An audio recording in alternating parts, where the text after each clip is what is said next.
6 powerful Tibetan exercises for incredible strength and endurance. Living at extreme altitudes and facing adverse conditions, Tibetans challenge the effects of aging with simple and natural movements, without gyms, supplements, or expensive equipment. While most people rely on modern equipment, these men and women preserve their vitality and balance even after 40 years of age with techniques passed down from generation to generation. The most impressive thing is that this ability comes from some exercises that activate deep muscles, strengthen joints, and rejuvenate body and mind. That's why today you will see 6 Tibetan exercises that nobody does to build incredible strength and endurance. Before we begin, tell me here in the comments, how long have you been training? Exercise number 1. Staff pose. The staff pose, or Dandasana as it is traditionally called, seems simple at first glance, but make no mistake, this is the foundation of core strength that Tibetans use to maintain their vitality for decades. This exercise intensely works your core, strengthening all the deep abdominal muscles, the spinal erectors, and even the pelvic floor muscles. But what makes the staff pose truly special is how it simultaneously activates the quadriceps, hamstrings, and lower back muscles, a combination that Tibetan monks discovered to be essential for longevity. To execute it correctly, start sitting on the floor with your legs extended in front of you together. Actively press your heels away from your body while pointing your toes upward.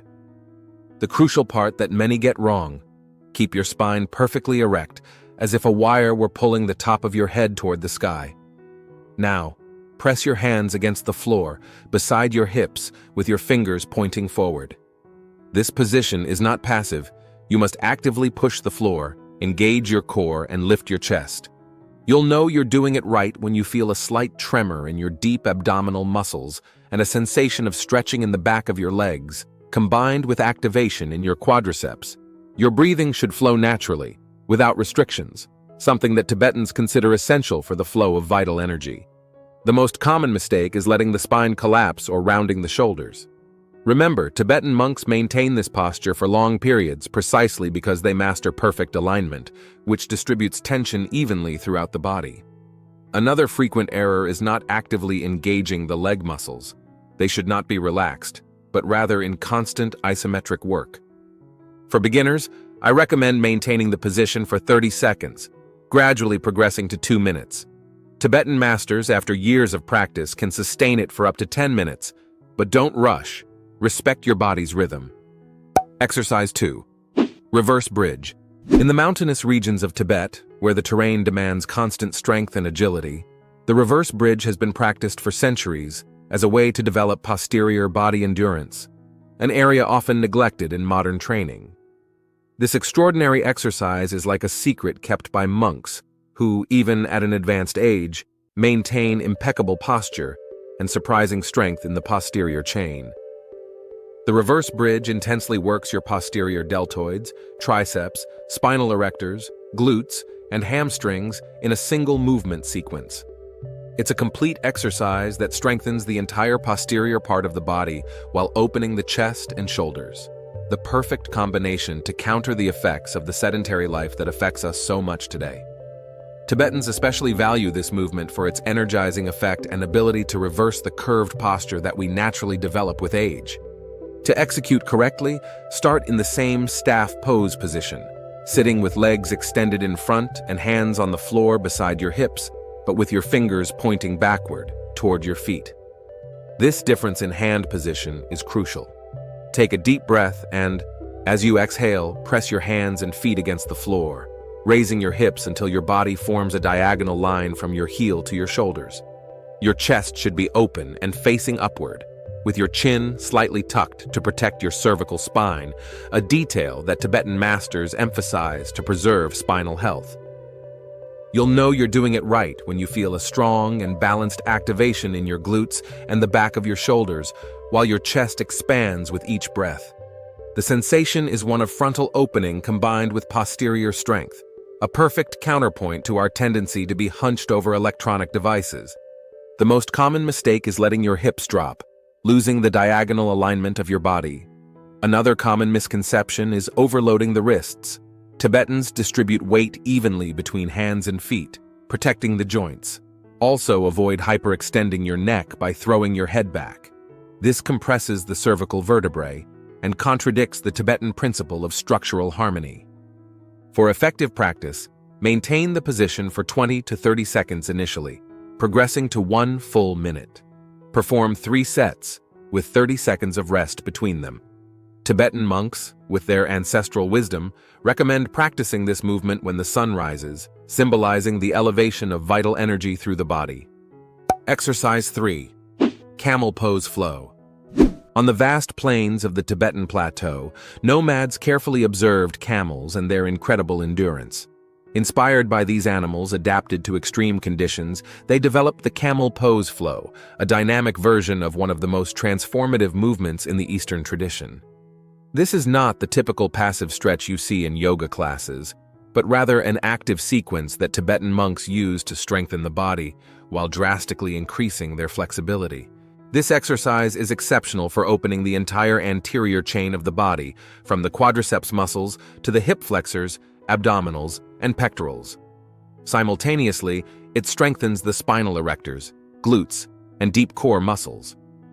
Tibetans especially value this movement because it directly combats the protective posture that we naturally assume as we age, keeping the chest open and the spine flexible even at the most advanced ages. To execute correctly, start kneeling on the floor, with your knees aligned with your hips and your feet extended behind you. Place your hands on your lower back as initial support. Breathe deeply, and as you exhale, begin to tilt your body backward, pushing your hips forward while opening your chest toward the sky. Keep your neck in a neutral position initially. For the complete version, extend one hand at a time to reach your heels, creating a deep and controlled curvature in your spine. You'll know you're doing it right when you feel a deep stretch in the front of your thighs and torso, combined with a sensation of openness in your chest and shoulders. Unlike a simple stretch, you should feel the muscles of your back actively working to sustain the position. The most common mistake is compressing the lumbar region, throwing all the weight backward without control. Tibetans teach to distribute the curvature evenly throughout the spine, protecting the lumbar region. Another frequent misconception is letting the head fall completely backward, compressing the cervical vertebrae. Keep your neck in natural alignment or slightly extended, but never in hyperextension.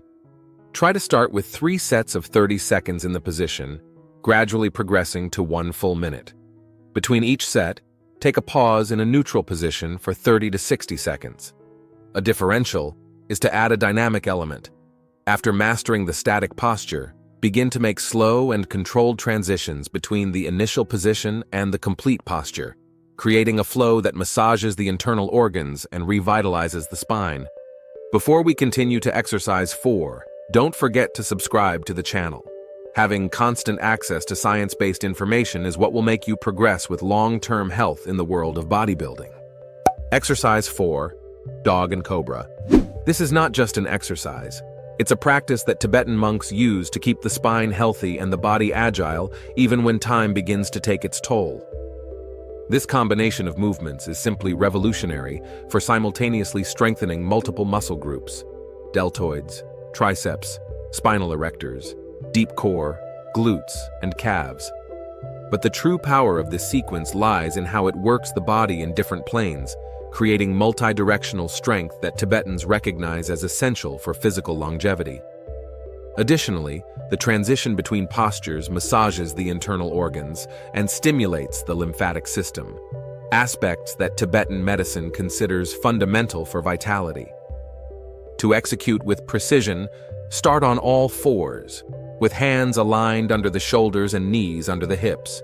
Inhale deeply and, as you exhale, raise your hips toward the sky, extending your legs and creating an inverted V with your body. This is the dog posture. Press your hands firmly against the ground, activate your arms, and distribute the weight between hands and feet. Your heels don't need to touch the floor. The important thing is to keep the spine elongated and the shoulders away from the ears.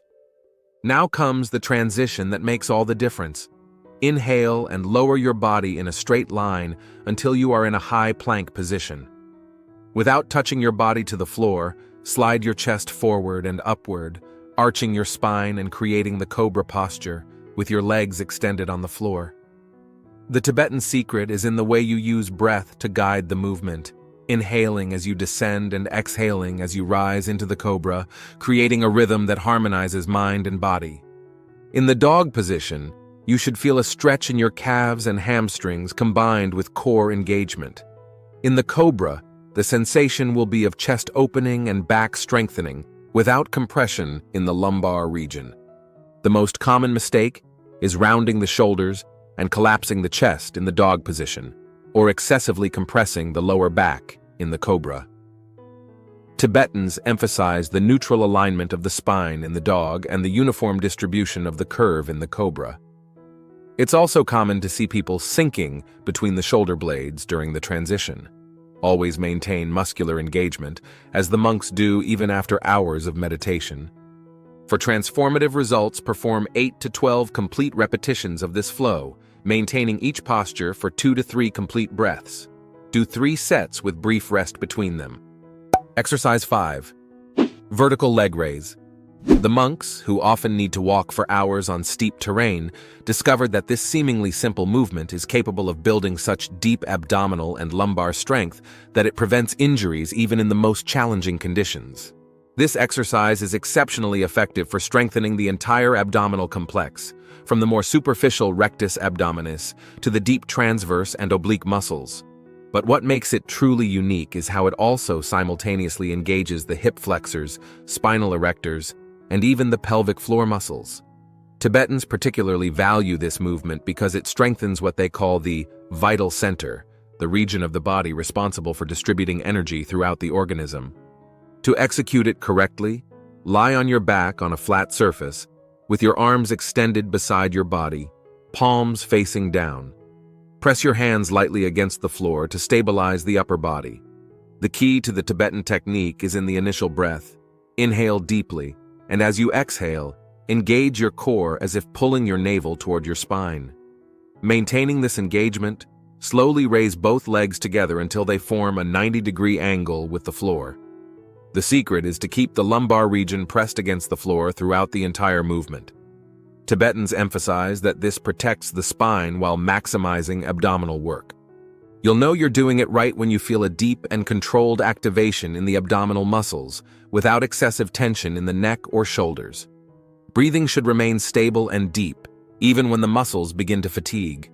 They often use this practice precisely to develop the ability to maintain respiratory calm, even under intense physical effort. The most common mistake is arching the back, moving the lumbar region away from the floor. This not only reduces the effectiveness of the exercise but can also overload the spine. Another frequent misconception is raising the legs using mainly the hip flexors instead of the abdominals. Tibetans teach to always initiate the movement from the core, using the flexors only as auxiliaries. Also avoid holding your breath, as this contradicts the Tibetan principle of continuous energy flow. For significant results, start with 3 sets of 10 to 12 repetitions, keeping the legs elevated for 2 to 3 seconds at the top of the movement. As you progress, you can increase to 15 to 20 repetitions per set.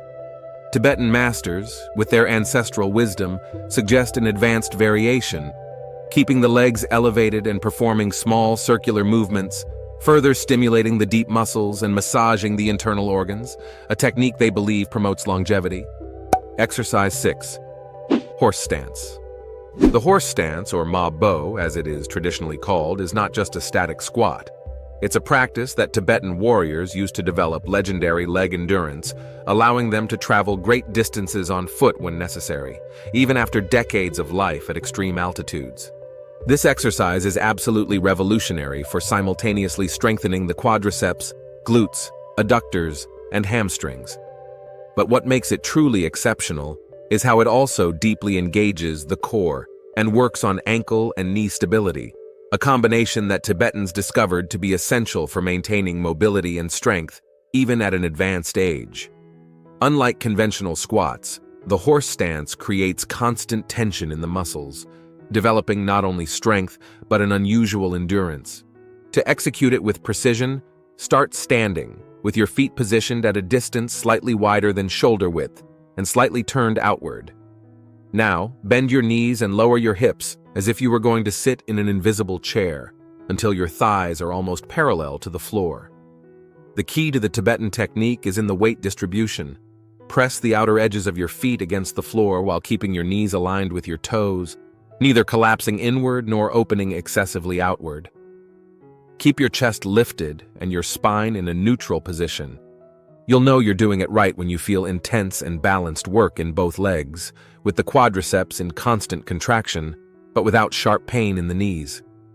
There should be a sensation of rooting through the feet, combined with an elevation through the spine. This balance between opposing forces is a fundamental principle.